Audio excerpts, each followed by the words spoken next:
I will say that I very much wanted to do this in the classic TJFT channel, but I was advised not to because then there will be currently 185 people that would not be able to enter the room. So recording aside, there is some hierarchy here on the call where I'm up on the stage and you guys are down below. Haha.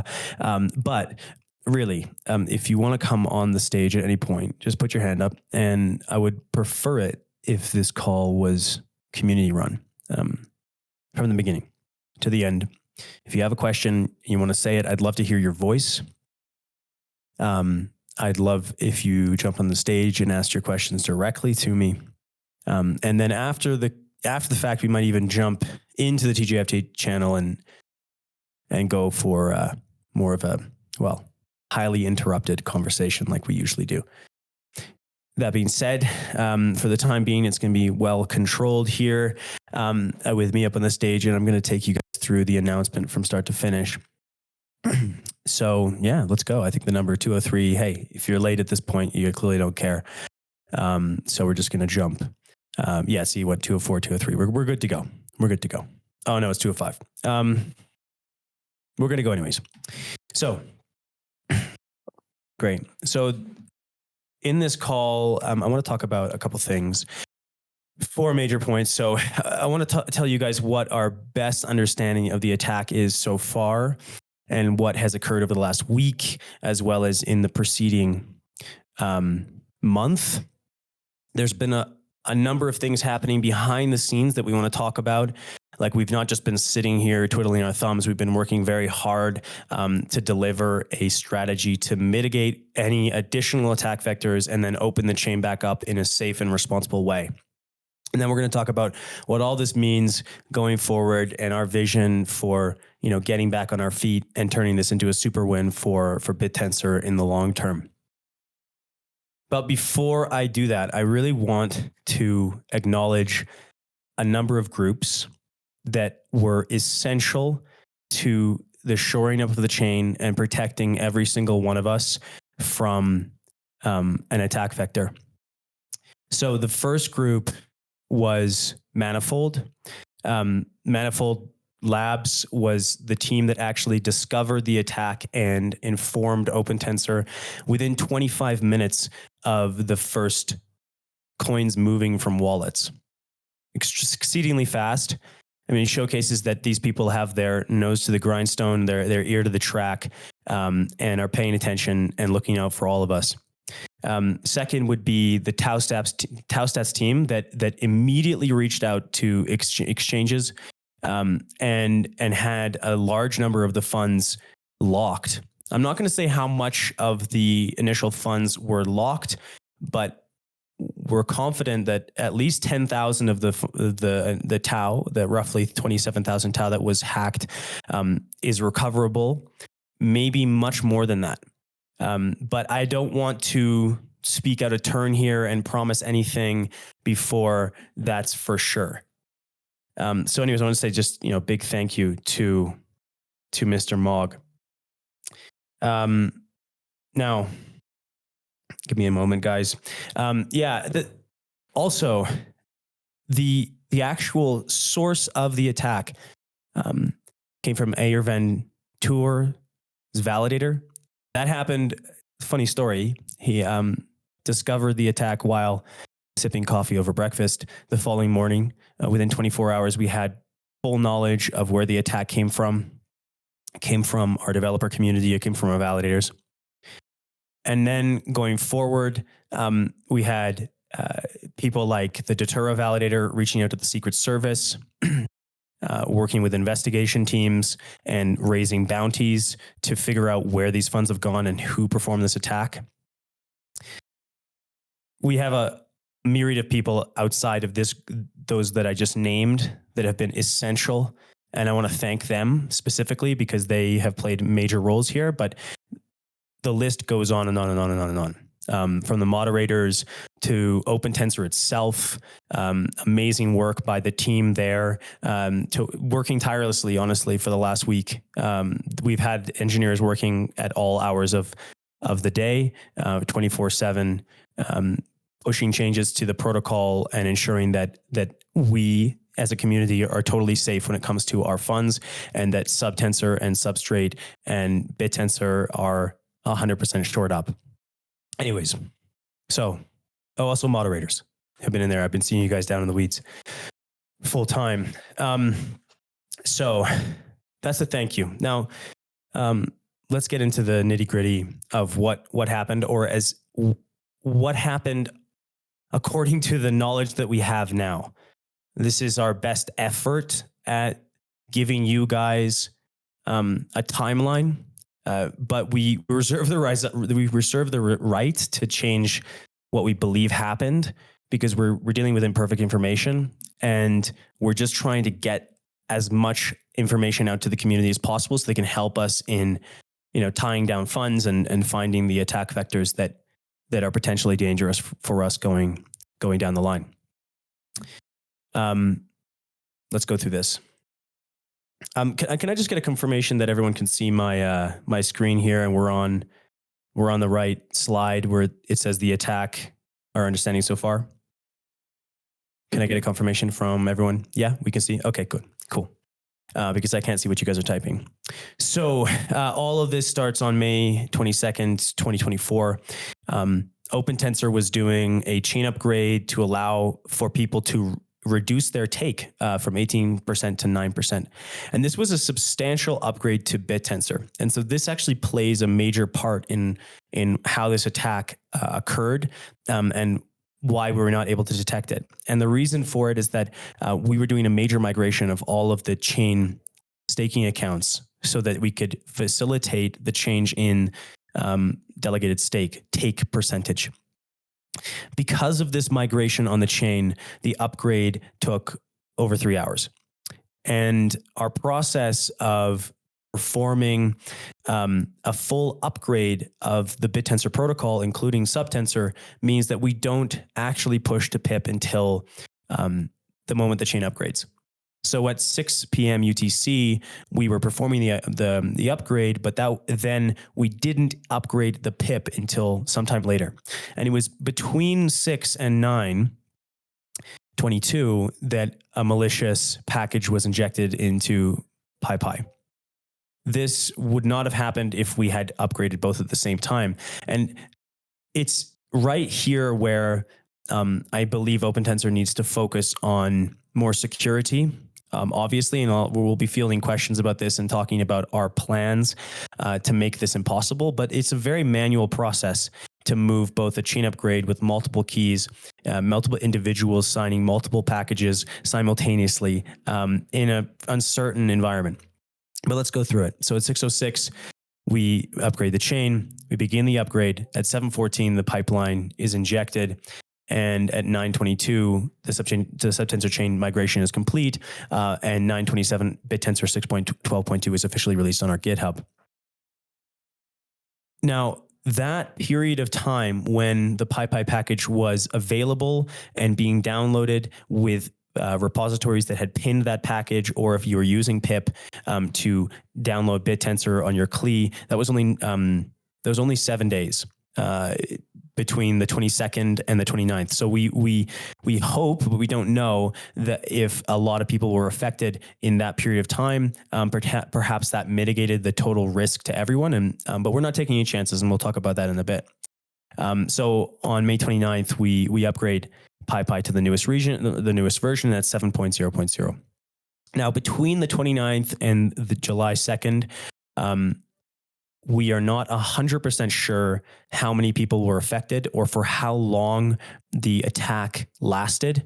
Unfortunately, the endpoint that was receiving the funds, this mock Opentensor.io, which is not ours, of course, was pretending to obfuscate itself, was receiving, we don't know how long it was receiving keys. So potentially there are a number of compromised keys out there. And this is why when the attack occurred on July 2nd, we moved quickly to isolate and firewall the chain. We did not know the extent of what was occurring. And we may get a lot of criticism for the decision to take advantage of what you might describe as centralized. Well, it certainly is centralized control over the number of chain nodes that we have. But we believed at that moment in time that this was the best decision that we could make in order to protect people, especially as we were seeing the number of compromised wallets that were moving at 7 p.m. UTC. So going through that day at 7 p.m. UTC, I received a message from Manifold about a number of moving funds. We detected that and confirmed it ourselves about 20 minutes later. And we went into a war room. 20 minutes after that period of time, we decided that it was the right decision to firewall the chain and put it into safe mode. Both of these things are unique. So the firewall is to stop the validators from being able to receive outside messages. And the safe mode was a very snap chain upgrade to Bittensor's protocol that would allow us to actually firewall at the chain level the ability to make a number of transactions. So that was at 7:41 p.m. UTC. So everyone is probably familiar with this particular date. It was quite an intense moment. Now, since July 2nd going forward, there's not much more on this timeline, actually. So I just want to fill in the gaps of what has been happening behind the scenes for Opentensor. So as I said before, we've been working nonstop. We've been performing a number of chain upgrades to the chain to facilitate what I will be showcasing at the end of these slides, a technical solution to this attack that we believe will help us allow people to safely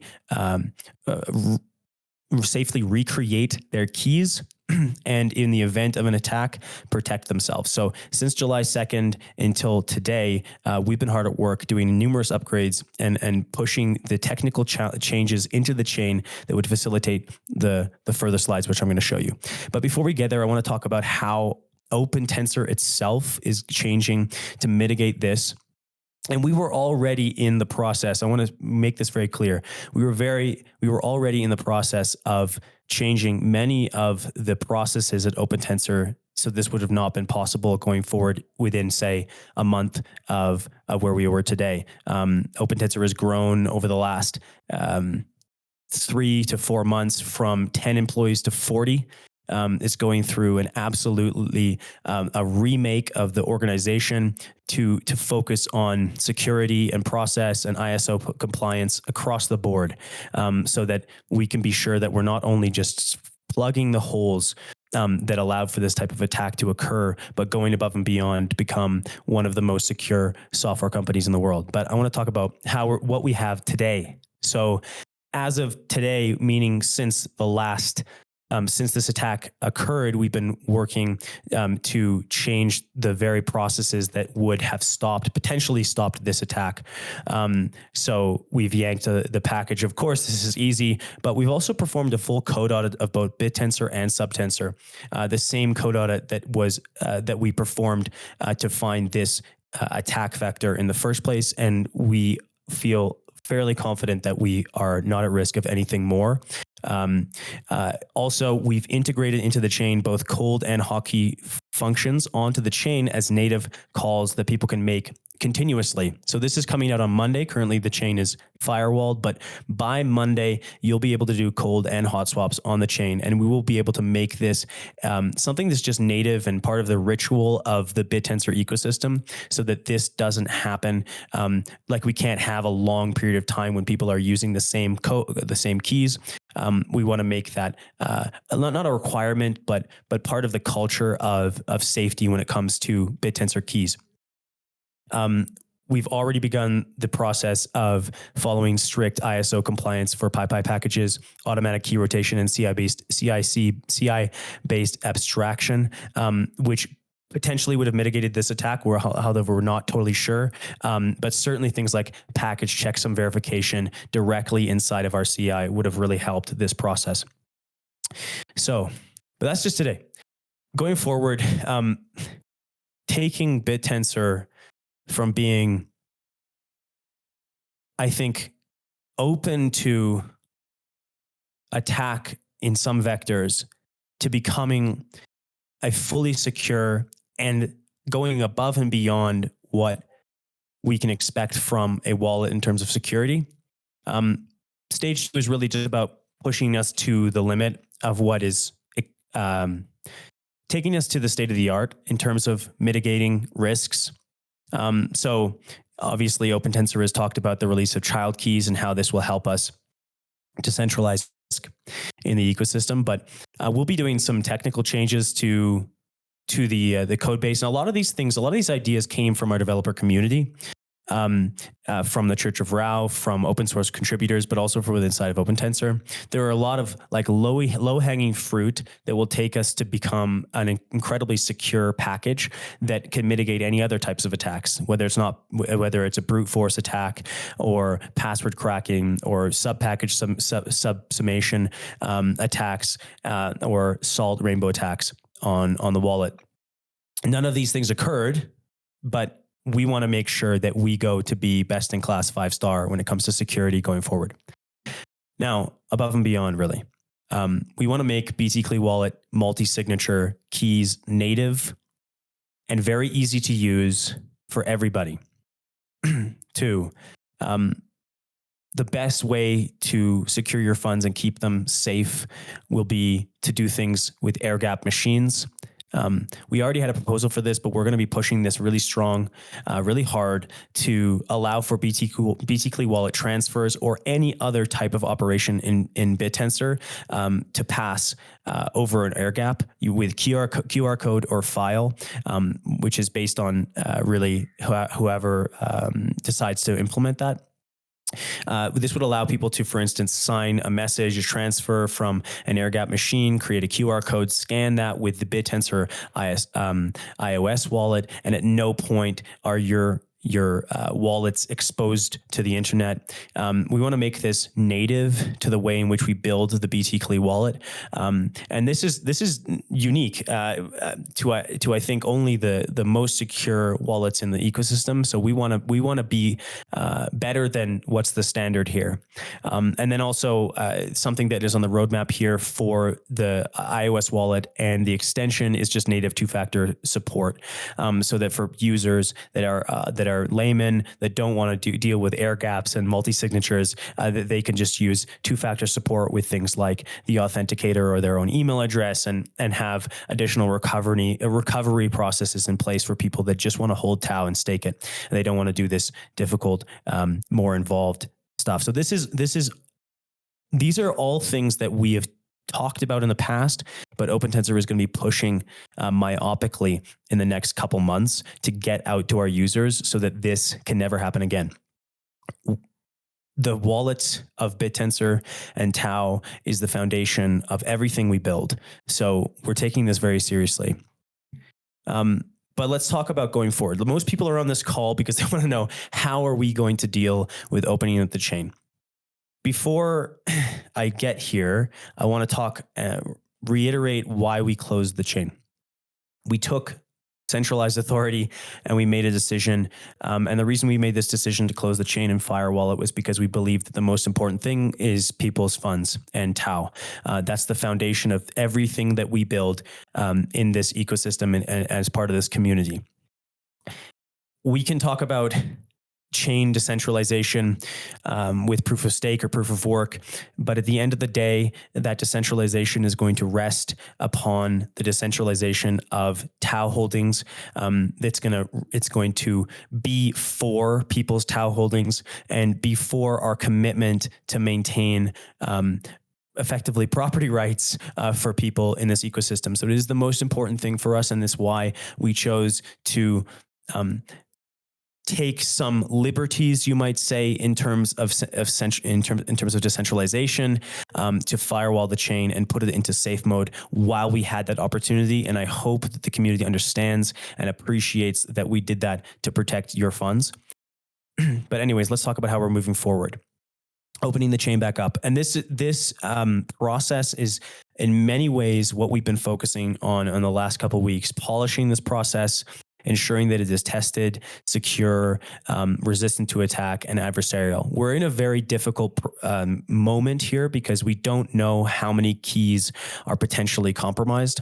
And it's very, very important to us that if there are more compromised wallets that are potentially lingering on the chain at this very moment, that when we open the chain up, that those keys don't immediately get drained by some attacking group. So this is our process for opening up the chain.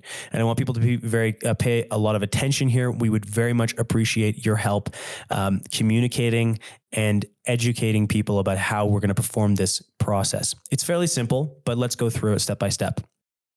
So on Monday at 2 p.m. Eastern time, we're going to open the firewall and allow access to the chain. This means that people will be able to see the chain state. You'll be able to see your mining rewards. You'll be able to see the weights, everything everything will be exactly as it was when we closed the chain on July 2nd. And the reason for that, with some caveats, there may be some difference in the chain state from then and now, but the major point is that the same UIDs will be there. No registrations have occurred. The same subnets will be there.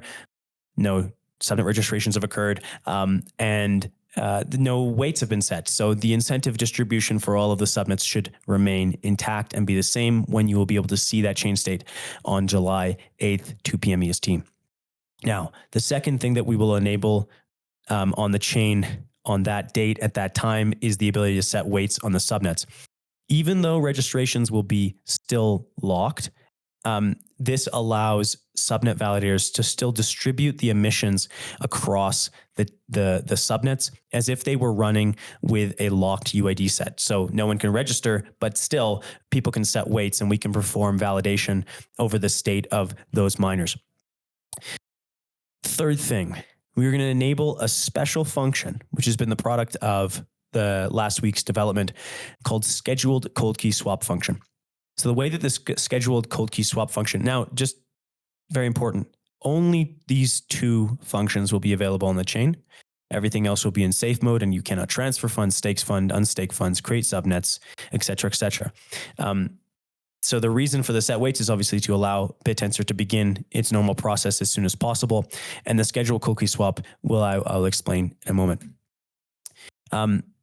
Between Monday and Thursday, July 11th, community members will be able to use the scheduled cold key swap to schedule moving their funds from an at-risk wallet to a new secure wallet. This is available to everyone.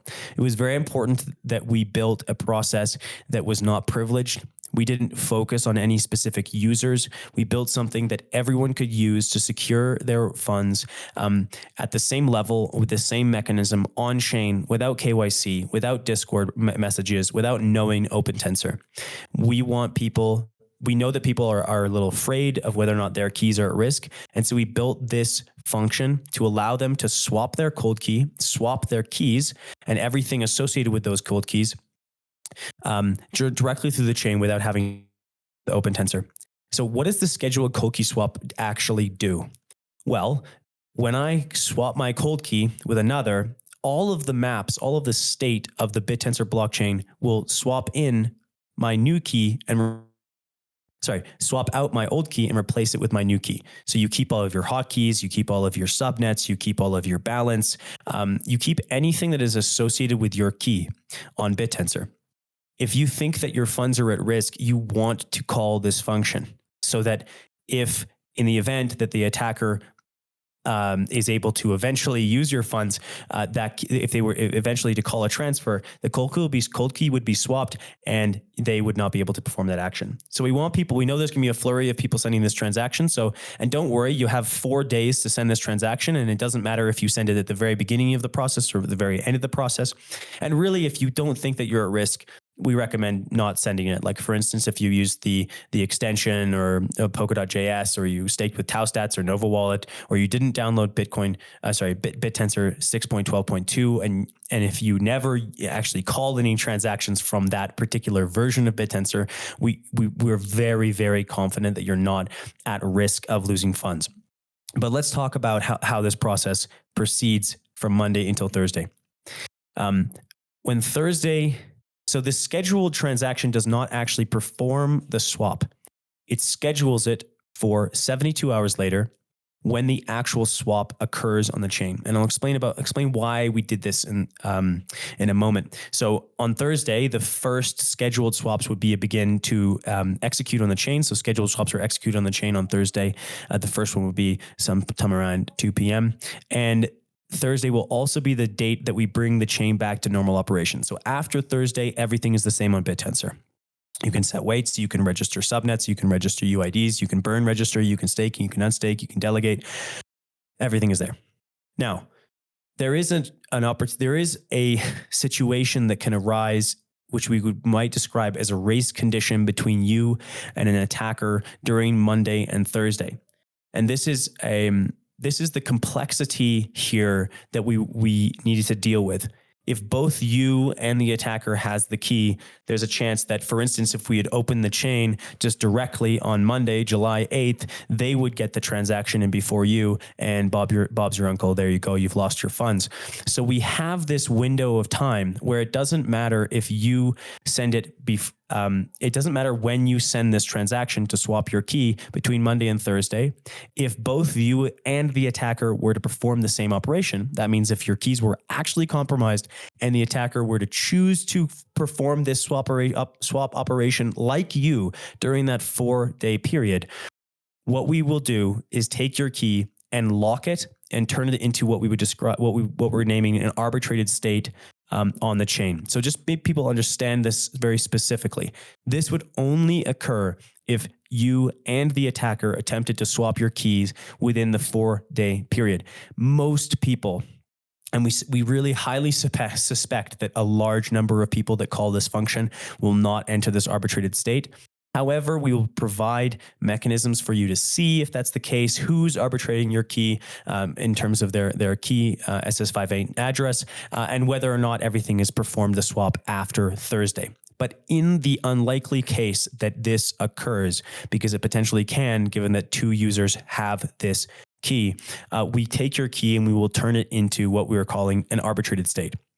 Now, this is difficult to solve on chain because blockchains don't have a sense of what a person is or who they are or whether or not they're good or bad or a member of the community or a contributor or a validator or anything like this. They just know whether or not you have the password.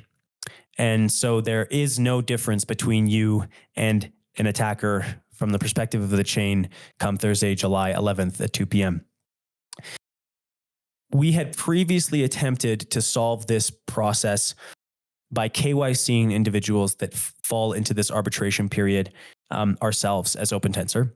Through a Discord bot, we built out some highly sophisticated, I suppose, mechanisms for us to transfer extrinsics across Discord bots and do KYC deduplications, but I won't go there. I want to talk about how we think the best way for us to solve this is, and it's actually to lean into Bittensor's decentralization and use on-chain mechanisms as the solution here.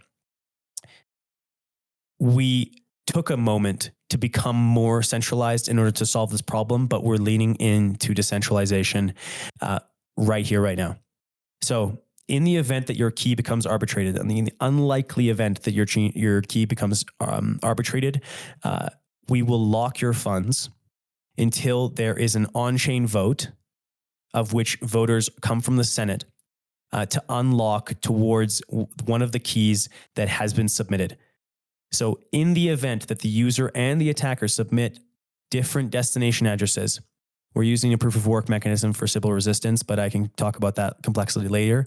The funds will be locked until the proposal goes through the Senate. Now, every key that falls into the state will have an open proposal, and we will have to tediously, excruciatingly, but we will do it, go through every single potential key and make sure that it goes through to the users that we can determine as a community actually own the keys. We suspect that the attacker will not choose this direction because obviously it would require doxing themselves in a very serious way when there are ongoing criminal Secret Service level and FBI level investigations into the specific users, as well as multiple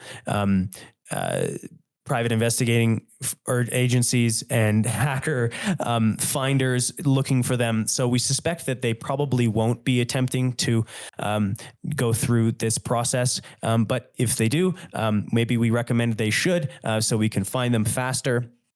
So this is how we're going to deal with those processes on chain. So we will be following this very closely after Thursday. So now I will be answering questions about this process. It's technical, detailed after the call for people that want to come up on the stage, and also there will also be instructions for how to run this function tomorrow. You will have documentation for how to run this function by 2 p.m. On Monday. So rest assured, it'll be very easy for people to just use the CLI and create a new wallet and perform the swap, and then watch after 4 days for their funds to properly be swapped to the right keys. Okay, now going forward, this is just one slide. The halving is coming in 2025. And Bittensor has gone through an incredible amount of innovation over the last 3 years. We've changed the protocol numerous times. And every time we do, I think that we get closer to something that is more performant. It was this time last year, in July 2023, that we had a similar fiasco on the Bittensor network. And it was because of that fiasco that things drastically changed for the way in which Bittensor worked. It was because of what some would call the cabal takeover of Subnet 1 on Bittensor with the majority of the emissions. We dropped the emissions for 2 weeks. We had no emissions on Bittensor during a period of time that we worked very hard and turned the subnet creation process into something that was fully decentralized, non-permissioned, and is what we released 3 months later with Revolution. I think this event will be of similar, if not more, magnitude for Bittensor in terms of security, but also in terms of aligning ourselves towards where we want to go. 2025, first halving of Bittensor. By the end of it, our plan is to fully decentralize the chain nodes so that it's impossible for us to perform anything like a firewall going forward. We will be giving up the control of the Bittensor Python package, hopefully to more and more of a decentralized open source process. It is open source, asterisk here. It is already open source, but we want to absolutely stimulate more contributions from outside contributors to help us perform as well as we can in terms of building the best Python package and wallet. And we want to open up for good Opentensor to control Opentensor's control over Subtensor to on-chain governance through the Senate, through subnet owners and contributors across the stack. That's our commitment. And this period of time has been obviously very intense for a number of people. We're very sorry for any part that we played in it and any miscommunications we've had. We're very thankful for everybody that has contributed to help this really be mitigated in a massive way. And going forward, we would very much appreciate and be very thankful for everybody that turns this into a major success for Bittensor in the coming year. So anyways, guys, thank you for listening. And now I want to just have people come up on stage. I want to answer questions. I'm going to do my best at making sure everything is absolutely understood so that when Monday comes at 2 p.m., everybody can move their keys properly. So let's go back.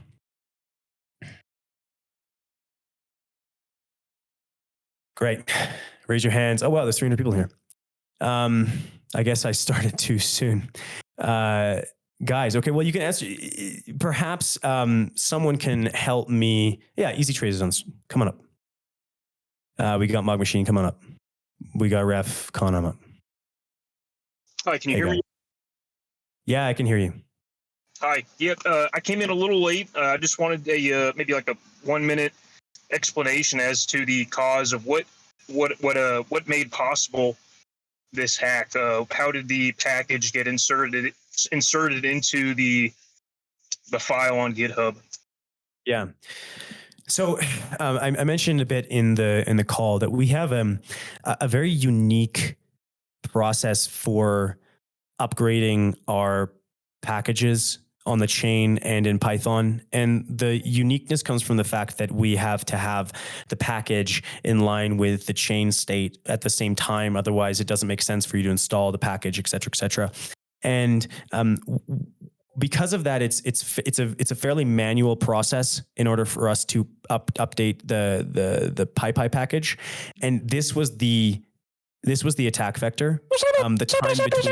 The time oh my god, that's funny. The time between when the chain upgrade occurred and when we pushed our own package, that was the attack window. And we also believe now that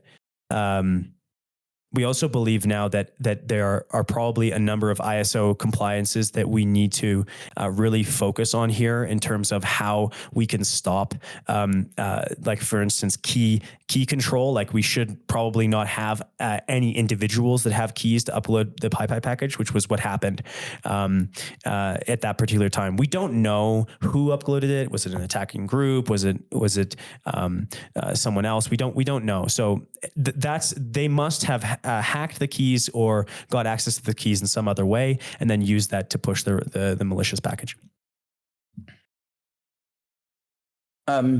I can jump in with a little question about live registered neurons, so hot and cold keys that are registered as either subnets, validators, or miners.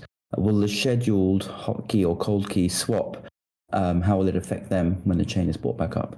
Yeah, great question, Mark. So the everything on Bittensor is effectively permissioned by the cold key. So if we can get the cold keys back into the hands of the right individuals, and by that I mean the users likely on this call, with the exception of the hackers that might also be on this call, if we can get the cold keys back into people's hands, then they can perform all sorts of hotkey swaps as far as they want. Now, the actual cold key swap itself swaps the hotkeys associated with that cold key. So if you have, for instance, a validator in your case, when you do a cold key swap, your validator hotkey will remain the same, but now associated with a different cold key. Then after the fact, after Thursday, it's fully up to you whether or not you want to actually swap the hotkey associated with that cold key, and you'll have full permissions. You can take your time. But for a registered miner, if they were to swap a hotkey, can you do it to a live neuron, to a registered neuron? Or would it you can. You can, and the only issue here is that there'll be a period between when you swap, it's a period after you swapped, and when the validators sync their metagraphs with the new chain state, which would be like a couple hundred blocks, not very long, that you would not be recognized. So that's about it. Okay, one other thing, which is, can someone make sure that they're on hand to update the delegates JSON file, which powers a lot of things at the moment and will suddenly become out of date? Yes, we're on that. Great. Hello, can you hear me? So I want to ask one question about the attack that when our key bytecode of the key is uploaded, is it a bytecode for the cold key, or they upload the hotkey namely also? Yes. So it's very likely that both the hot and the cold keys were exfiltrated during this attack for some users. That means you do need to perform a cold key swap. You need to swap your key, both your cold and eventually your hot key. But if they had our hotkeys, the phrases, and so when we swap our code key to another code key, and the hotkeys is attached to the new code keys, right? And is the hotkey safe? Because so the hotkey could still be compromised. And it's for that reason that we recommend that people actually swap the hotkey itself after Thursday as well. So, and that will be totally possible. But it will be possible by the fact that you have swapped your cold key, and now that is safe. The most important thing to focus on is obviously to protect your cold key, because it's what gives you permission to swap your hotkey. Funds are safe with the cold key swap, but with if you don't do a hotkey swap as a validator, of course, someone could use your hotkey for access to the network, because that's what gates it. And as a miner, they could essentially register a neuron with your hotkey and badly mine on your behalf, and therefore mess with your statistics of mining or validating. Yes. I don't think they can register, but they can mess up your current miner. In order to register, you have to pay. Already, then they can't, but they could register you on. I mean, I'm not sure they're going to, because that's obviously a cost incurring thing. But just what could be possible. Okay, is the hotkey swap still going to cost 1 tau, or has this price been removed? We're going to reduce. Yeah, we are going to reduce the price. Yeah. Yeah. So we haven't picked a specific value, but it will be sub 1 tau for sure. Likely, maybe Formalized Tensor can actually type in what our specific value is there. I don't know. But it's going to be, if you're asking what it exactly is, I don't know right now. It will be certainly reduced. Will the cold key swapping function stay with us for a long time, or is this like a temporary thing that's you're going to remove in a week or so? Yeah. So technically, there are two swapping cold key functions. There's swap cold key, and then there's scheduled swap key. And you could call a scheduled swap key later in your life if you want to just do everything 4 days slower than, 3 to 72 hours slower than you'd like to do them. But after the 72 hours have progressed since Monday, on Thursday at 2 p.m., the normal cold key swap operation will open up and can be just called instantaneously on the chain. So yeah, no, it will be a function. I mean, this was one of the slides in the deck talking about how we pushed a lot of these technical changes over the last 7 days so that we would be in a much secure state just across the board, like just in Bittensor in general, minus the attack, like allowing for cold key swaps, allowing for hotkey swaps, allowing for child hotkeys is just native aspects of the chain. So yes, the answer is yes, for sure. Okay. About the attack. Before the attack, when was the last time where the API key to Pipi has been rotated? I'm not sure. I'm not sure. Has it been rotated on the regular schedule, or set up once and just stay like that? It would have been rotated on a period that would have been a better question for our head of I can maybe at that time. Yeah, you can answer. Yeah, I was a little bit closer to this. I was in. We had somebody just leave. What is it, about January-ish or February-ish? And I believe that was around the time we rotated everything that we had. So Q1. Okay. So after the last person has left the team, you have rotated the keys, and then we don't know what happened. That is the estimate. Yes. Okay. Thank you.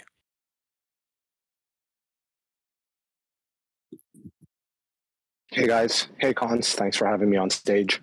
I was hoping you could speak a little bit more to the audit. So I know there was an OTF audit. Was there an external audit, and what will be the audit schedule going forward? Yeah, so we did an audit with Trail of Bits last year. And they didn't poke holes in this particular aspect of where the attack vector was, which tells you a little bit about audits. Can I comment on this as well? Just because I was running with them on that audit. So they audited the subtensor code, they audited the Bittensor code, and they audited basically our operations end to end. Cons is right, they did not really raise any flags on the way we were doing things. They did raise some flags on the Bittensor code, which has been resolved since then. And at this point, we're probably looking at running a more recent audit as well with, we're not entirely sure which company yet, but it's something we're looking into at the present. I will also mention here that last year, Opentensor was much smaller than what it is today. And we have really the firepower to perform these types of audits internally.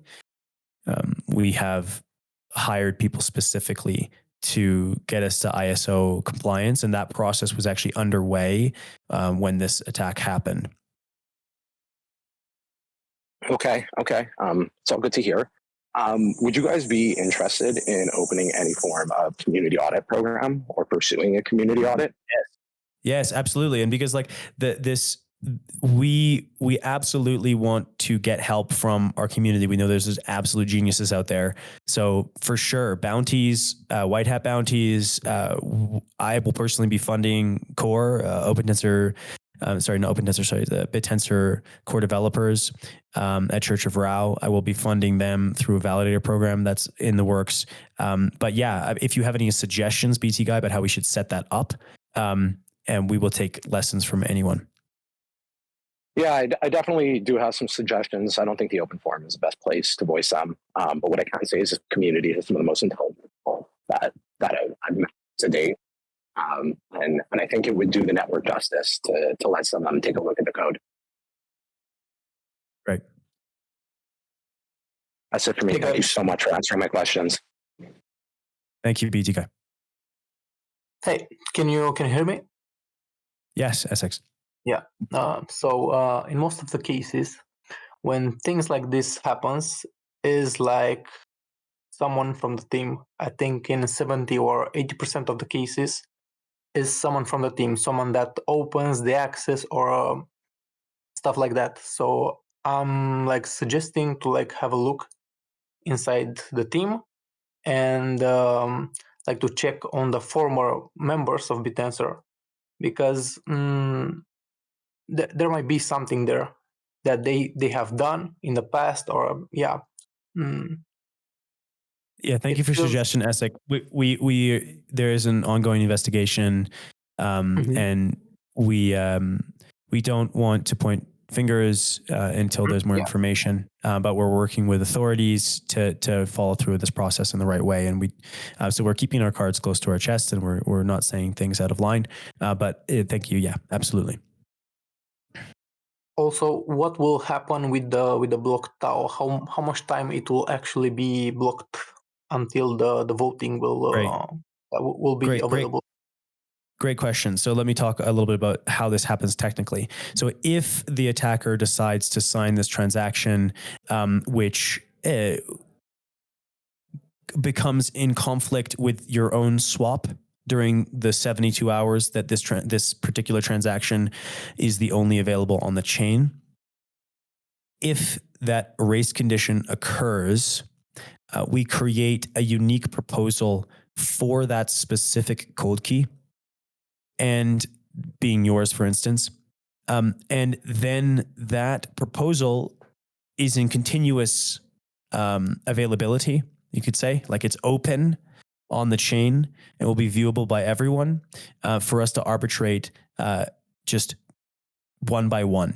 So now the actual endpoint for that arbitration is not something that we can peg. It depends on the speed at which that us as a community can arbitrate every single one of them, which I really very much hope we do have that kind of community coordination amongst the Senate in order to do every single one of these items. Now, yeah, so I think that I can't answer the question. It really comes down to, in some sense, I could give it back to you because you are in the top 12. Mm-hmm. Yeah.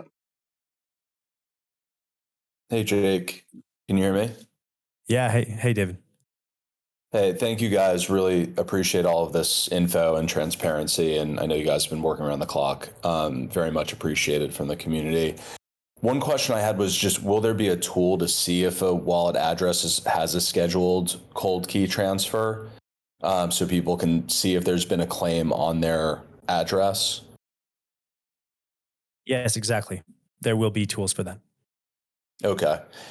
And one thing to just sort of point out as a potential, issue there, just once the scheduled time elapses, it's possible you could think your cold key is safe, kind of wait that elapsed period, and the hacker could potentially do a cold swap after, because there'll still be that functionality, correct? So after the 72 hours, if you have called the swap and the 72 hours elapses, they have no more control because you've swapped the key. right? Yeah. No, correct. I'm just saying, like, even if you think there's a very small percent chance, it's probably best to call it during that period, so there's not a potential cold swap or something afterwards. Yeah, right. So if you think that there's a chance that your key is compromised, probably a good idea to call it in that 72-hour window, because if it were the fact that it is compromised after that 72-hour window, they can just move your funds, right? So, and we can't do anything about that. Yep. All right, thanks. A user on the chat says that we should prevent new cold keys from calling it. So if a cold key was created after today, it should not be able to do the swap, the scheduled swap. Otherwise, the attacker could create 1 million of those and try to do contested swaps. And also, one more thing, don't swap your key twice, because you will land yourself in the arbitration. We have some protections against this, Ref. So those are great comments. But to your first point, I've thought about that. I'll have to reconsider it. One problem would be, of course, if somebody only has one wallet, where do they send their funds? Perhaps they would look for outside support from within the community. That's a good idea. So I will revisit that. The second thing is about the creation of wallets spuriously. So the actual function call to swap the wallet will not cost tau. It will require a proof of work, which is native to Bittensor. And so, and the more that you submit for a particular cold key increases exponentially the cost to submit new cold keys. This is both Sybil protection, but also it stops the attacker from like filling up the chain with all of their keys. They would have to perform an exponentially large number of proof of works in order to do that, whereas individuals can just do that on their own for their own keys. And what was the third thing, Ref, that you mentioned? Yeah, so if you have a cold key and you want to swap it out, don't do it twice. Oh yeah, right. Sorry, and we just check that on chain. So if you set to the same key, we just don't allow that to happen. So don't call it twice on yourself with different keys. Yes, thank you, Ref. Very good point. Yeah, do not swap your keys twice with different destination addresses, or you're in a world of hell. Hey, I've got a question. Go on, Zion. So my understanding is if this cold key swap works as intended, then any compromised wallets will sort of be under the control of the right person going forward. And so there's no further risk of a loss of funds. But for the people who have lost funds, is there any sort of way to reverse that, either like technically or manually, or sort of what's the intention around making people whole if they've lost funds in the hack? A great question, Zion. Our current priority is focusing on making sure that more people are not at risk. Bittensor and the chain is not at risk. We will talk about that in a later call. We haven't fully come up with a plan, and we hope that for those that were affected, that we can talk about this at a later date. So let's just pin that particular question for timing. Is that all right, Zion? Understood. Yeah. Best of luck with everything.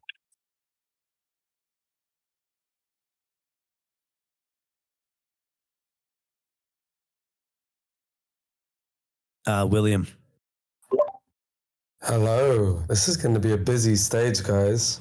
I had one question that I know you guys have got covered, that is just any issues with sequencing between cold key swap and scheduled cold key swap. There'd be a slight irony if a load of people triggered scheduled cold key swap, then got superseded by cold key swap. And I guess my other question is, like, what's the record for least hours slept in the week in the foundation? It's every week. It's always formalized tensor who just doesn't sleep.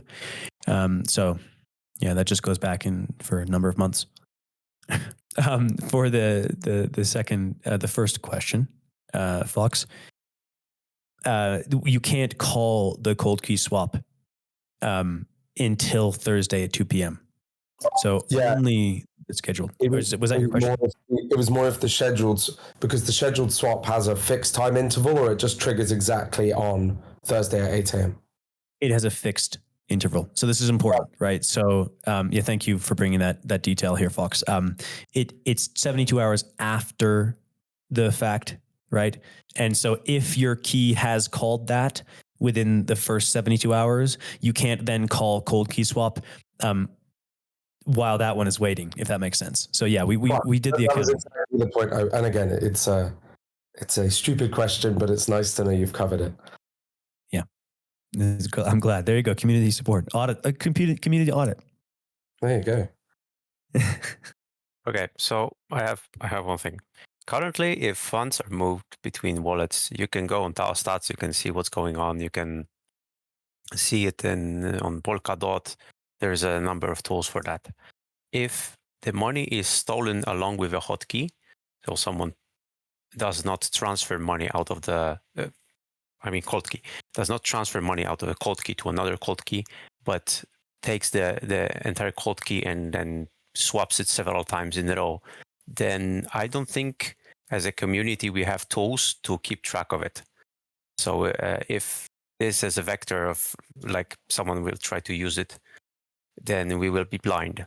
So I would suggest to maybe this new function for swapping cold keys without a 3-day delay. Maybe let's not turn it on in 3 days, but first build the tools that will allow us to track what's going on.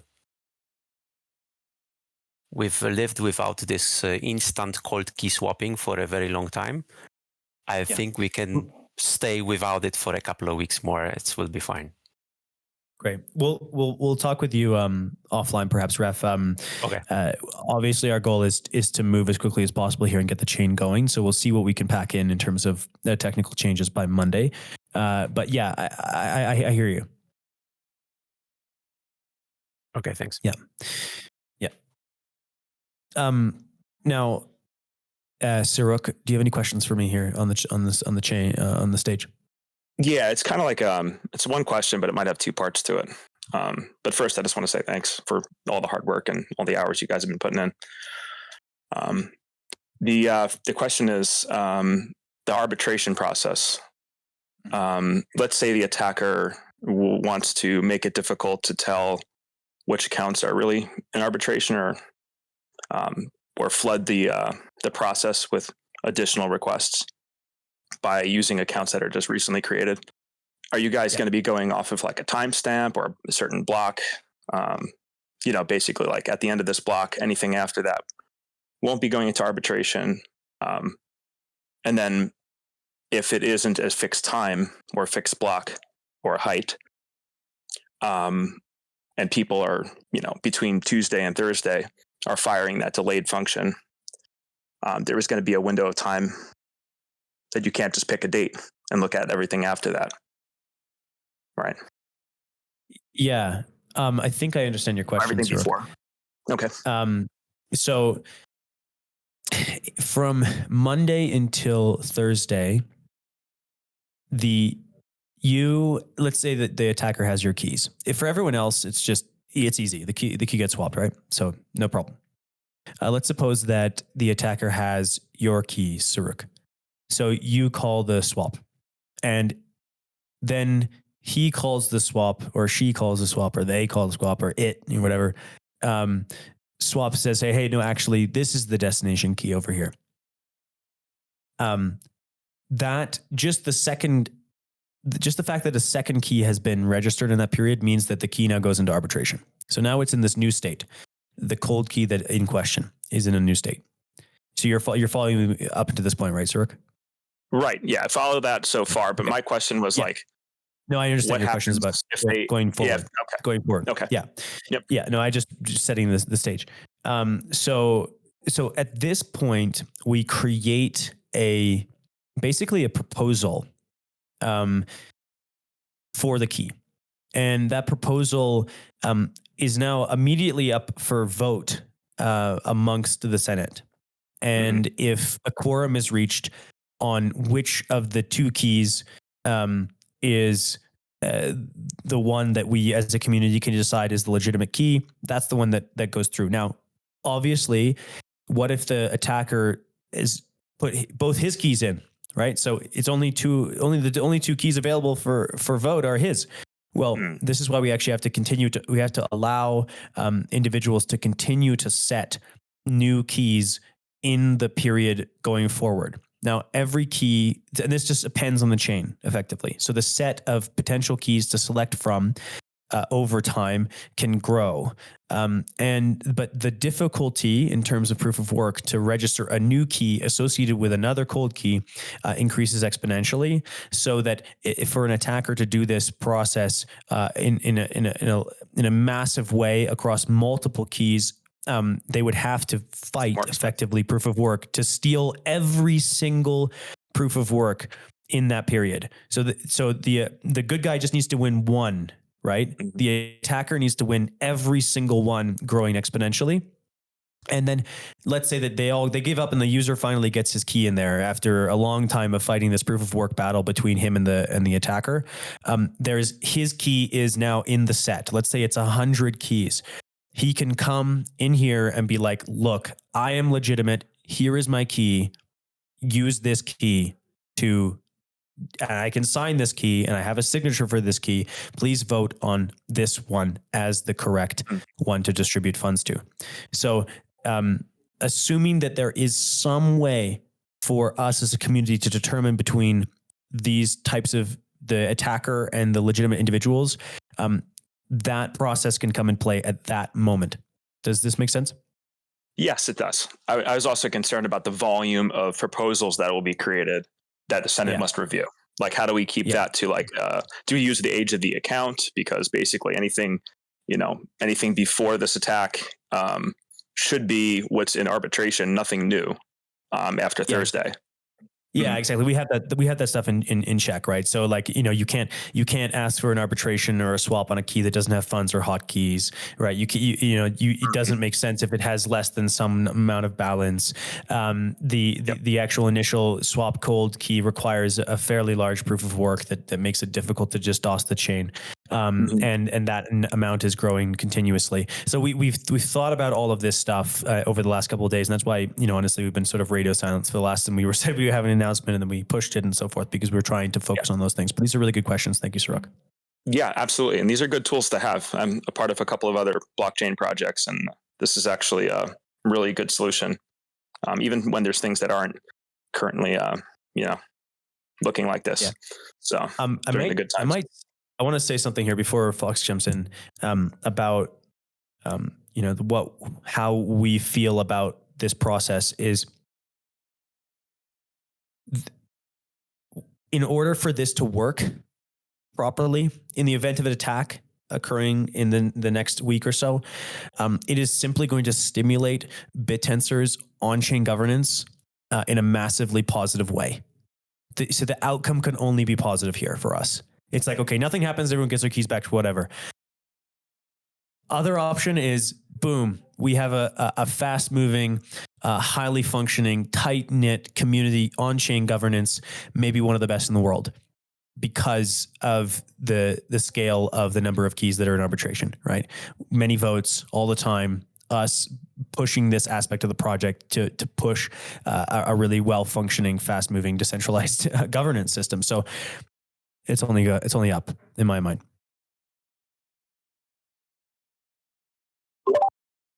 So, Jake, I had one other question, which was specifically related to contested subnet keys.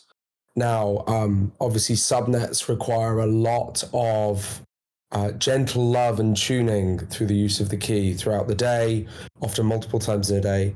Have you thought of treatments for subnet keys that are under arbitration and any way that we can make sure the production of the commodities that Bittensor relies upon is as undisturbed as possible? And that could range from, a default pause on registrations to anything, but just curious if that's something you've wargamed.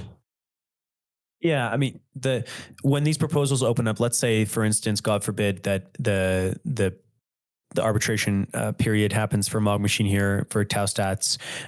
He can't withdraw funds, but he can set weights. He's kind of shit out of luck for getting funds off of his key until the vote goes through. But we're talking about somebody that is, number one, a member of the Senate, right?